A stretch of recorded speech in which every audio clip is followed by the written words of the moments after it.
What's going on? What's going on, you guys? Welcome back to Won't You Be My Neighbor, the real estate podcast where we teach you guys everything you guys need to know and try to entertain you along the way.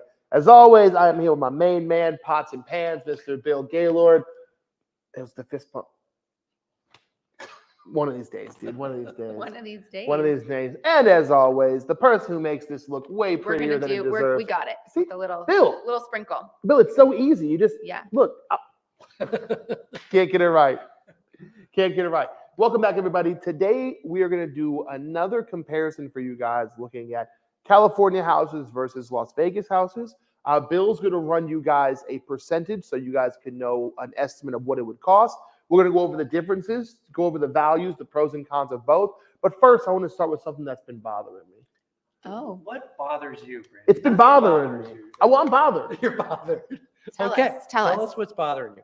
The 49ers are in the Super Bowl. Yeah, they are. What's wrong with that? Well, they put them at Lake Las Vegas. And if you know anything about Las Vegas, Lake Las Vegas is on the far end of Henderson. Yes, it is. Every time they need to wipe their butt, they take 18 buses, okay, with a cavalcade of cop cars following them like they're Joe Biden. Right? We treat it like they're the president of the United States. It's the Super Bowl. Brandon, you know how big those guys are? I get it. That's why they need 18 I'm buses. a football guy. No, it's like their family. One of the buses is probably just like their groupies or something like that. Just gear. But it's just gear. It is gear. True. But they have cops there, and it shuts down the entire freeway. Like literally, their whole trip. Vegas already gets shut down when the strip lets out, right? Every time the Niners need to go get a bottle of water, the freeways are shut down for 30 minutes. And I'm like, you're going to make me root for the Chiefs. You're going to make me root for the Chiefs. You're shutting down my city, and I don't like it. I'm annoyed. It grinds my gears. So where are the Chiefs staying? I don't even know. You don't really care, do you? I don't even care. Well, that's interesting. Why would they But put? you care about the Super Bowl. I love football, yeah. But why would they put them way out there? That's pretty far. I honestly still don't understand. I guess it's Vegas, and they probably want to keep the players away from all the distractions and things going on. And Lake Las Vegas is way away from the distractions. It just sucks that like you move to Henderson, so you don't have to deal with the hoopla and the nonsense. And here they are bringing the hoopla and the nonsense right across the whole damn city. So my gears are just grinded. Well, you're out and about every day. I'm not. I love it that they're here. I don't really care about you. I've noticed that the roads, well, I only go to school, pick up, carpool, stuff like that. And I've noticed that the roads are open because they're all with you. Yeah. Well, if you're on it's weird where if you're on one side of the arena and the stadium, it's like a whole new world. It's beautiful. But damn, bro, they brought all the BS to our side, and I don't like it. Yeah, well, you're on the wrong side of the track this time. For the first time in a long time, I'm on the wrong side of the track. Are either one of you going to go down to the Super Bowl and do the experience or see things or be part of the strip or anything like that?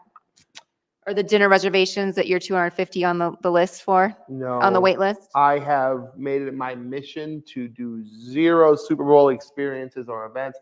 There's already 10 trillion influencers covering the Super Bowl, and I don't have the energy. I'm an old man. I got houses to sell. You're busy selling houses. I could barely keep my eyes open anymore, So what about you, Bill? My experience is in front of the TV, big screen, and watching the game. That's going to be my favorite experience. I don't need to go down there. I go down there quite often, and I have enough of it. And you went to the experience in LA, so San Diego. It was San Diego. Yeah. San Diego. You can see how Vegas I am. It's all just LA to me. It's all the same thing.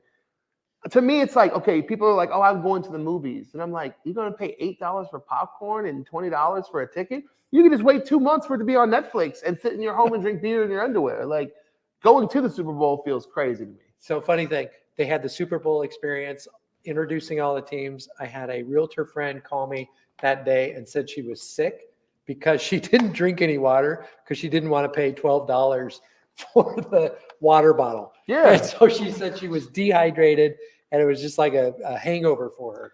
See, that's $12. That's the part I don't like. Out there. I'm from Vegas. We mark everything up. We charge you $20 for a $3 shot. Like, we are the markup city. But what they're doing with the Super Bowl, like the prices that they're charging people, it's already $10,000 a ticket. Give them the water for free. Yeah. God damn, they paid $10,000 for a ticket. That stadium cost is like $150 for a ticket, right? Seriously, the same ticket that the Raiders sell for $150, the nosebleeds $10,000. You've already made 100 times your money, whatever. Just give them the Lake Mead water. No, don't poison them. Don't poison the people, Just but get some bodies in there. It's fine. you're going to see little chunks and fingernails in your water if you do it that way. Oh my God. Bill, Yes. I heard you have a tip of the day for us. Tip of the day. You ready? Bill. Recent survey came out. 83% of home buyers right now say it's a bad time to buy. Oh. Now, Dumb. people need to be contrarians, because if you think everybody thinks it's a bad time to buy, then guess what?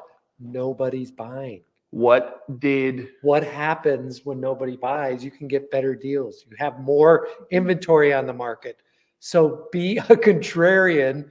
And because when the rates come down, they're all saying when rates come down, I'm going to buy. Well, that's going to bring 83% more people in to buy. So it's not a bad time to buy. There's inventory out there. There's some deals out there, but there's a lot of activity, isn't there? Bill, who owns Berkshire Hathaway? Warren Buffett. Okay. Bill, what's your side of the day? Can you repeat that for me, please? 83% of home buyers today say it's a bad time to buy. Warren Buffett said, when everyone's greedy, I'm fearful with my money. And when everyone's fearful, that's when I'm greedy with my money. When the last real estate crash happened, when the economy shut down, do you know what Warren Buffett started doing? He started buying railroads. And people are like, Warren, What is he doing? why are you buying railroads? No one can ship anything. Like, the whole economy shut down. He goes, yeah, but eventually they're going to need to ship things again, right? And look at this man now. He can't stop making money, right? And I think what you said is perfect for that. If you hear that 83% of people are scared to buy a home, and that makes you want to be the 84th percent, you are bad with your money. You are a no risk taking person. And guess what? Taking no risk lets you die comfortably, safe in your bed, but it doesn't get you to the life that you wanted. You'll die comfortably in your bed with regrets.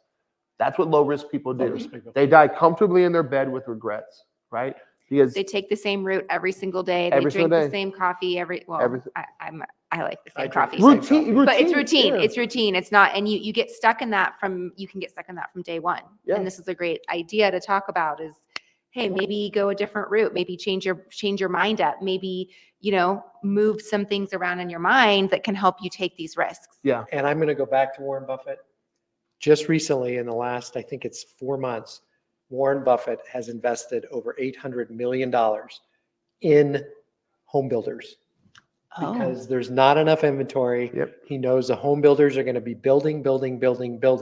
And that's where he bought a lot of his stock. And he's going to come out ahead. He just knows it. Jeff Bezos just put hundreds of millions into what's renowned, I believe it's called the real estate rental company, where basically these companies are going to create gigantic communities of rental-only houses. Yeah, if the that's world's happening. richest, most powerful people are all putting their money into some form of real estate, it just shows Why aren't you? you? Well, it just shows you that the public is so far away from the information gap that these people are. If the public had the same information that Warren Buffett had, they probably wouldn't be 83% of people afraid.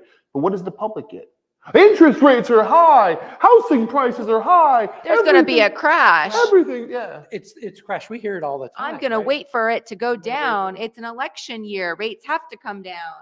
And and what ends up happening is if they wait, granted, you may see values go like this for 6-9 months. But when you buy now, you're not going to compete with multiple offers. You're already seeing multiple offers. Yes. You're seeing You multiple can sit offers home already. Yeah. And that's going to go up. So this is a time, in my opinion, to save. And the other thing is people are looking at right now. I want to pay. What am I going to pay right now? And am I paying too much? But real estate is long-term. How long do people stay in a home?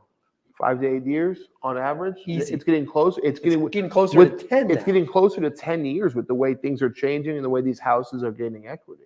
And so 10 years, what you pay now, you're going to like tenfold. If you bought a house 5 years ago, the people renting your house now would be paying more than your mortgage. I'm going to give you a stat, but on the next one where we went back to 1942. Not we, but I have a source. I'll say you were. Went back. Would you go through the history books? Would you go through? You could put your yearbook. 1942. From 1942, it said, "What if you waited 10 years? What would the value be in 10 years?" Yeah. Every single year since 1942, there was one time where values went down in the 10-year period, and that was if you bought in 2006. That's nuts. One time. That's nuts. Since 1942. That's nuts. Yes. That's nuts. Can you repeat that? Because I think people need to hear that again. That's a clippable. That's a clippable? Okay. That's a TikTok clippable. So we went back to 1942 and looked at every year. If you bought in 1942, how much would your property have gained over 10 years from that time period? 1943, if you held it 10 years. And it went up every 10 years from 1942 to 2014. Yep. One time period, 2006, it went down 3%. Yep. That's it. When you tell me that Over that 10-year period. 83% of people are scared to buy a home, what I hear is that 83% of people aren't getting real estate or financial education. That's all I hear, is that the people are uneducated and they're not being educated. They're not uneducated because they're not trying hard. It's that the world doesn't seem to want to teach them what they need to know, because Warren Buffett's educated and he put $800 million in. Jeff Bezos educated and he can't wait to throw money at real estate. Why is it that 83% of the population doesn't have the education that they need to make these financial decisions? So go to o.gaylord, Instagram, and you'll see the numbers on there. I have a graphic of it. Something I'd be interested to learn is, of those 83% that are scared to buy, what is their age group? Because we talked about this before on a different podcast, that it's the millennials that are typically scared because they're the ones that saw their parents lose their homes or their parents lose their 401ks in the 2008 crash. So I'd be interested to see in that 83%, what demographic is nervous, what demographic is not purchasing, what demographic, and I would bet it would be millennials. Oh, it's millennials. Interesting. We have been, man, we could do a whole episode on this. Millennials have been traumatized by what you said. They watch their parents. So most of our parents rented. A lot of our parents rented our whole lives. So we're already have a predilection towards renting, because whether you try to escape your parents or not, you typically end up like them. So if your parents rented your whole life, that's normal to you, right? My parents rented my whole life. My whole life they rented, right? And so for me, growing up, I'm like, oh, that's just a normal thing for you to do. Right. And then you add in watching your parents lose everything during the crash, the sadness, the struggle, the depression, right? Watching your parents fall apart. That's traumatic for a lot of people. Yes. And when you combine all these things with the rising price of house and the lack of education, how can I tell a millennial who's facing all that trauma to overcome that? It's why when we do our lessons, when you see me do my live, it's why I'm like, it's an emotional beatdown, right? Totally, yeah. Because I have to you want to make the point because you don't want them to be in that situation. 100%. We can sit here and give them all the numbers and facts and data, but the emotion always wins. The subconscious always wins. If they're afraid of something, no matter what you say that's logical, the emotion's going to win. You have to break through that emotional barrier, punch them in the face with the stuff. You know? That subconscious plays a huge role. The subconscious is in charge of 95% of our thoughts. So that is on some form a subconscious belief that owning is a scary thing. Owning is dangerous, and I don't want to be in a dangerous situation. So you're going to, even though the 5% is logical, saying, hey, we need to buy a home, the logical side of this, you're going to have more of a retirement, you're going to have a nest egg, things like that. It's somewhere deep down in that subconscious. So that's really what our goal here is, to break down that belief. 100%. And I think one of the best ways to do that is to show people what real life houses look like in two different areas, what they cost, and the differences, right? So Bill, what do you have for us today? Well, we have two homes. I think you should describe them. I got two. You got two homes. We got one in Las Vegas and one in Los Angeles. And they're both priced identically. And now it's just a matter of trying to go through them and comparing them. And then we'll look at the basically the cost of those today for a mortgage payment. So today we have two homes, $600,000, one in Las Vegas, one in Los Angeles. You want to start with the Vegas home, or you want to start with the Los Angeles home? The Vegas home. Okay. So the Vegas home is $600,000, right? We're sitting at 2,300 square feet, 4 bedrooms, 3 baths. It's got that southwestern peachy look to it, right? Which a lot of Las Vegas homes have, big communities. Little Italian with I mean. Yeah, you've got some balconies, some little Julia balconies. And built, you've got built in 1999. Built Okay, in that makes 1999. sense with the Italian theme going. Yeah, Yep. you have a 3-car garage and a long, wide driveway, which is great. A lot of people have multiple cars. That's a situation where if you have friends over, everybody can park in the driveway, right? As we go through the inside, you can see the house has completely been, I don't like to call these remodels because I don't know if they've knocked any walls down, if they've adjusted the plumbing, but it has been refurbished, right? We can see that these are not the same floors that were built in 1999. The cabinetry is upgraded. It's now granite. There's been a paint on the wall. They went with a really good color. They kept that like light southwestern color. Yeah. They didn't go the gray that you see in most homes nowadays. So the home has a bit of taste. And oh, look at that spa. That's beautiful. Look at that jacuzzi bath. Bathtub. That's beautiful. I like See, that. one of the benefits of buying older Nice. homes is you Look can at that get features closet. like that. In the closet. How important is that to a woman? Very, Very. very. Yeah. Oh, I've lost homes because the closet wasn't big enough. Okay. I've lost homes because the closet wasn't big And enough. that's something that's very interesting to bring up because we are going to talk about LA homes or California homes. And that's something that people don't necessarily, I would say, sacrifice or put a big deal on. In Las Vegas, there's more square feet. And so as a woman, it's like, no, I expect a larger home, where in California, you might say, well, it just is not there. Wait, is this still the This is home? still the in Las house. Vegas? Yeah, Oh, look this at is that. Oh my God. So That's if you're watching on YouTube and you can see this, the backyard is amazing. We've got full covered patio with built-in bar and grill. And was that RV parking? RV parking. Okay, so it's a 2,300 square foot home with a 3-car garage and RV parking on it. Okay, going for $600,000 in Las Vegas, right? This backyard is massive. pool. It's got a pool. It's got the Oasis backyard. This is fantastic. What's this And a address? I TV. might film this today. Oh, basketball. that. Look at that. Look at this. With the basketball hoop, this is fantastic. Oh, they have Pebble Tech in the pool. So the people who built this house, okay, and this is a good lesson for anybody watching. There's a difference between a flip home and a house that's been upgraded for lifestyle. There's the RV park. Yeah. When you have a flip home is not going to put Pebble Tech in the pool because that's such a huge expense that they know they're not going to get their money back on. Whoever upgraded this house didn't do it so they could flip it and sell it. They did it because it was quality of life for them. You always want to buy quality of life homes. They're far better managed and upgraded than a casual flip home. That's a great piece of advice. All right, let's see what we got in LA. Let's go to LA. So for $600,000, You get a beautiful tree. Reseda. It's Reseda, right? Reseda, California. We're looking at a 3-bed, 2-bath, 1,000 square foot, 1,080 square foot. It's about 1,100 square feet home, right? It's when was this built? Do we have a date on this? 1947. It was built in 1947. So Okay, World War II home. yeah. So the first thing people need to know is if any house built before 78 or 79, you're gonna have to do the lead paint disclosure, right, to make sure, because back then, boy, they didn't care if they was poisoning you guys at all. Your generation went through some real trauma. They were putting asbestos, lead in the paint. So when you buy a home from the 40s, there's some additional inspections you're going to want to get to make sure that the house has been brought into modern standards, right? I can tell you what I like about it is I saw a wood burning fireplace. Yeah, oh, yeah. Oh, and that's something that we don't see very often, but they are a pain, but they have good smells. I wonder if it's even allowable to. It's not allowed here in Las Vegas. No, but I mean, I wonder if it's allowed there, because a lot of times you can't have a wood burning.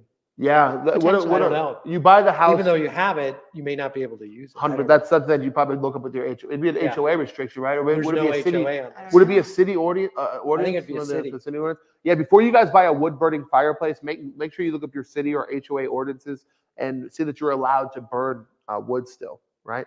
So going through the house, it's clear they've done some work to this house. These clearly aren't the original cabinets from the Got a sunroom? 40s.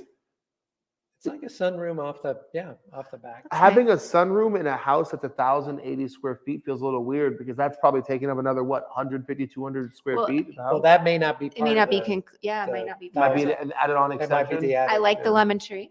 Yep. That's You would nice. Go for that. That's nice. The size of the backyard, now it does need some fixing up. It is still just pretty much dirt, but The size of the backyard is actually pretty impressive. I was a little shocked by that. Mhm. One of the reasons people do like California homes is that in a lot of the older homes, they built it based on the density and population then. So you can get, it's like the difference between Green Valley South and Green Valley North. Right. Green Valley South has newer, more luxurious homes, or Green Valley North has significantly bigger backyards and lots, right? And sometimes in California, even in Vegas too, ADUs can be put on those. And in California, I know that's a big thing right now. Yeah, 100%. We actually just had someone text us asking if it was worth it taking out a HELOC on their home so they can put an ADU and maybe increase the value or bring in a renter. So yeah, the ADU thing has become really popular. And what does ADU stand for? Accessory dwelling unit. It's basically like a guest house, little guest house. And Guest house. that why can would you rent out. want that? You can rent it out to offset your mortgage payment, add value to the home. 100%. Bring in a renter. Yep.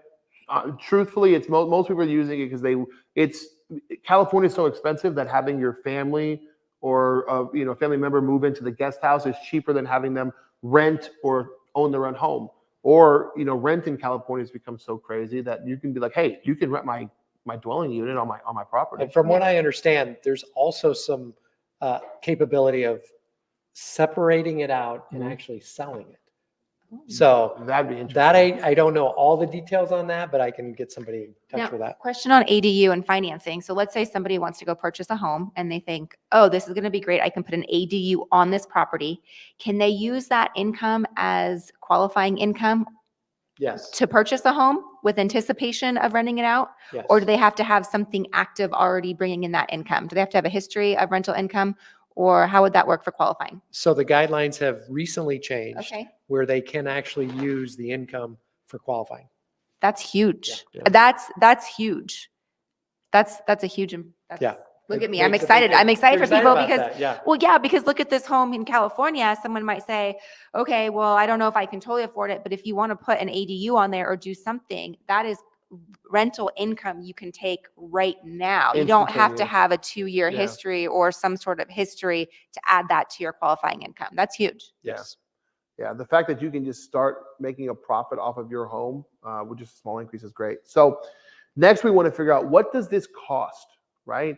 You have two homes. They're both 600,000. The difference in there is about, one is 1,100 square feet. The other one's around 2,200, 2,300. Right. What does it actually cost to afford a home like this, Bill? So if you look at this home up here, you got Las Vegas, 2,290 square foot versus Los Angeles, 1,080 square feet. Mhm. Single family. They're both single family.